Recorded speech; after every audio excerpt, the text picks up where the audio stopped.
Hello and welcome to the Malika Writes channel. My name is Malika Writes and today I am going to be doing the long-awaited Tarzan video. So in this video I will be looking at some of the archetypal messages that we can get from Tarzan and sort of just going through what I think the main message of Tarzan is, because there are quite a few messages in the story and it's why it's one of my favorites. There's always something to talk about there, but for this video we are going to actually focus on the relationship between Tarzan and Clayton. So I'm pretty sure everyone has seen the memes. Clayton's death is one of the most iconic deaths in Disney history, basically. It was a graphic implied death. It's up there with the death of Scar in The Lion King. It's really one of those deaths that stuck with me as a child. I don't think I'd seen anything as graphic as that.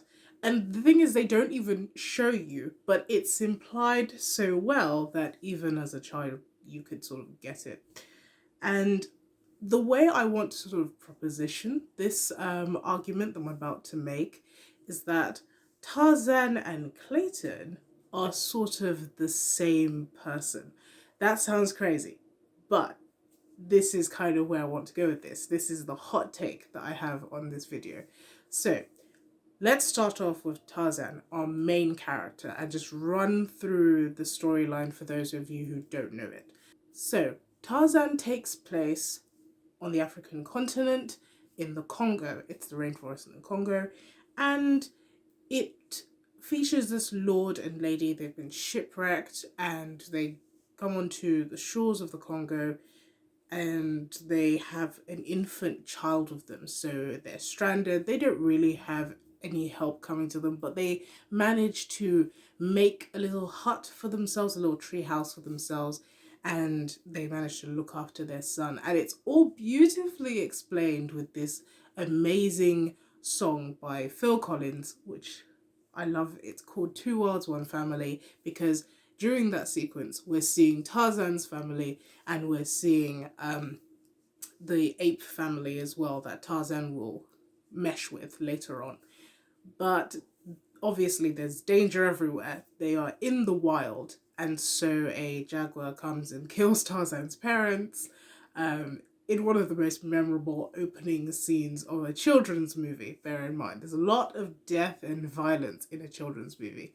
So after this death, the female ape comes and she sees Tarzan, the baby, and she, who has just lost her child to the same jaguar that kills Tarzan's parents, decides to adopt Tarzan. Now, this isn't really accepted by the chief ape, but he just kind of goes with it because she's stubborn and she won't let this infant die. So Tarzan is adopted by this female ape and brought into the gorilla pack. And he grows up fairly well. He's an outcast who does suffer from being the only one who looks different, but he has friends and he's very adventurous. He's very lovable, really cute. Like, he was one of the cutest Disney kids. And after growing up and sort of becoming older, going through his little trials here and there, one day he comes in contact with the first humans that he has ever seen in the context of the Disney movie. So this happens to be Clayton, Jane, and her father. So Clayton is the first character, human character other than Tarzan, that we see, because Clayton comes into the scene, and I absolutely love the way he comes into the scene. We see his knife first as he chops down this bamboo, and then we see his face, the look of disgust as he looks at this jungle environment. He's just like, ugh, the jungle, the wild, the uncivilized part of the world. And we get that disgust from him very early on, and it's really great to watch on screen because it tells us what type of person we're dealing with here, and there's no mistaking what kind of horrid human being we're about to deal with, and we already know that he's going to turn out to be a bit of a scumbag. But he doesn't for a long time. So we keep up this pretense of Clayton just being a normal civilized person for a long time, which is why I have this hot take. So Clayton and Tarzan, Tarzan sees them and he sort of stalks them a little bit because these are the first humans. They're weird and they're odd, and Tarzan saves Jane from this baboon pack, and the other humans begin to teach Tarzan how to read and how, just basically teaching him about human civilization and how to behave like a person, how to behave like a man and not an ape. And Jane slowly falls in love with this bumbling, stumbling ape man, and it's all great. However, Clayton has ulterior motives. He was brought there by Jane and her father to be their guide, but he has other motives. He is actually there to hunt gorillas. So he's really keen on asking Tarzan, where are the gorillas? And Tarzan's like, I'll take you to them later. And finally, he manages to persuade Tarzan to take them to see his gorilla family, and Clayton just springs all the traps on them. And it's a horrible mess that he's made. This is Tarzan's sort of first encounter with the brutality of civilization and how dangerous it can be for the natural environment. And so obviously there's this showdown at the end. We have the epic Disney showdown at the end, and Clayton loses by falling and he's hung by a vine. After this fight, Tarzan is able to basically become one with who he is, having experienced this world and the ape world, and he chooses to stay in the jungle and with Jane and her father. And that's the basic gist of the story. There are little things here and there that I missed, but that's the basic gist of the story. So we come to Malika's hot take. How is it that Clayton, this horrid man, and Tarzan, the lovable ape man that we've gotten to know and seen grow up, how can they be the same person? Well, I propose to you that Clayton is just the civilized version of Tarzan. So what I think when I watched the movie again and sort of read the stories is that Tarzan and Clayton represent two sides of the same man. Clayton obviously represents the socially acceptable side, the civilized side, the side that thrives well in society, the one that is a hunter, that's a protector, a guardian. He tames the chaos of the jungle. The first moment we see him enter the scene is chopping down the bamboo. He's actively fighting with nature. He's actively trying to tame it, to overcome it. And he comes in as an adversary, but if we think about it, he is industrial. He is able to secure their safety. He's very much about protecting the borders. He says, don't go out on your own. He's very much about enforcing the rules. He is just society taken to the step where it becomes tyrannical.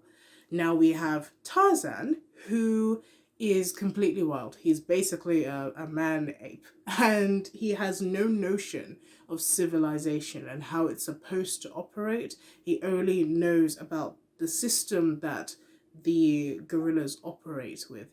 He doesn't know anything about Jane's world or the civilized world of industry.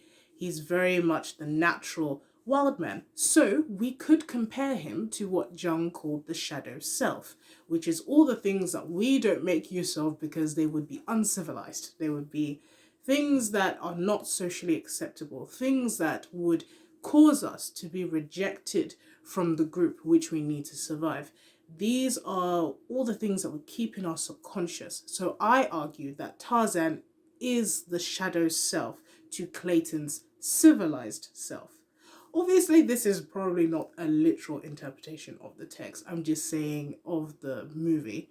But I'm saying that this could be an interpretation. And I think it works well because what we see is Clayton becoming tyrannical. He becomes a villain. There's a difference between ordering your environment and becoming a tyrant in your environment and taking advantage of nature. There's a real difference between trying to utilize nature and trying to oppress or to take advantage of nature. And I think one of the most stark differences between those two positions we see with Tarzan and with Clayton and the way that they interact with the gorillas. When Tarzan fights the chief gorilla, he is doing this to earn respect. It's not because he wants to take advantage of him. It's not because he feels as if he has to oppress nature in order to gain respect. But he does have to carry out this fight. There is a conflict, and Tarzan ends up on top of that conflict. And he doesn't go around killing the other gorillas or rampaging. He, after that fight and after he's gained his respect, there is obviously an understanding there that leads to development. It leads to Tarzan's ability to actually remain with the other gorillas for society to continue to flourish. However, Clayton's approach is to steal a good number of the gorillas, which would result in the devastation of the environment that he has just come into. That's the difference. Basically, the rule is if what you are doing results in the destruction of a place and will not allow for things to flourish, you're usually in the wrong. You can see the difference between the two approaches and the two halves of what I view to be the same man. So when I saw the fight scene between the two of them, it felt very much like two sides of the same person battling it out to see which side would win. It's almost this, I would describe it as bottling up your emotions or your shadow self so much to the point where it becomes stifling for you and the shadow self bursts out and you have an irrational reaction to something. And that's what I felt watching it. And I wanted to sort of pose it to you guys to see whether this is what you got out of it as well. Because when I looked at it, and it was actually the subscriber who suggested I look at it from Jung's philosophy, and that's kind of what I got out of it. When you apply the shadow self and you apply the ideas of the idea and the ego and the superego to Tarzan's story, what you get is that Clayton and Tarzan are not so different. Obviously, for the sake of it being a children's film, their differences are animated, but there's this really telling moment in Tarzan where Tarzan is learning how to behave like a human being. And who does he emulate? Not Jane. He doesn't emulate Jane's father, who is a benevolent male in this scenario. He emulates Clayton. He stands up and walks like Clayton. He interrupts Clayton when he's trying to shave his 5 o'clock shadow. So he's trying to be like Clayton. He recognizes that Clayton is the man in this little setup that they have here. And I found that really interesting because why didn't he try to copy Jane or Jane's father, who is another male and a lot more likable than Clayton?